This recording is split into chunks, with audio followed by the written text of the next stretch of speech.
বলি বাসুদেব বাড়িতে আছো? হ্যাঁ বলো, কি বলছো? আমরা থালা বাটির অফিসার।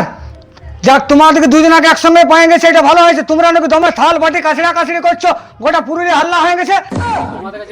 খবর আছে, চলো থাল বাটি চেক হবে। চলো রান্নাঘর দেখি কোন দিকে আছে, এদিকে চলো। হ্যাঁ হ্যাঁ চলো চাচি, তোমাকে বলেছি না তুমি আমাকে থালা বাসনে মারিবে না। এবার কি বিপদ হলে সামনে আগে লে অফিসার তুলে এলে তো চল দেখাবো। দেখে এই তো স্যার এগুলা মোটাই, এগুলা মারামারি করি। আর এটা আওয়াজ করছে তো, পাতলা হয়ে গেছে।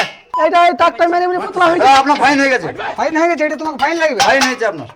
স্যার ফাইন হয়েছে। তোমার কম করে দিব তো তুমি। আর কিন্তু আরে স্যার মাফ করে দাও না। এটা ট্যাং ট্যাং আওয়াজ করছে, পাতলা হয়ে গেছে এটা। তোমরা এত ঠিকেছো। তোমার ঘর স্যার কত টাকা ফাইন লাগবে? মোটামুটি 10,000। 10,000 টাকা? এদিকে তুমি চেক করো তো। 10,000 টাকা কিসের ফাইন দেবো? এটা আমি চুলে নিয়েছি আমার পরে। চলো চলো ওইদিকে চুলে নিয়েছি তো। তুমি চলো। इस पार्टी की मीटिंग समझ के फंस गया।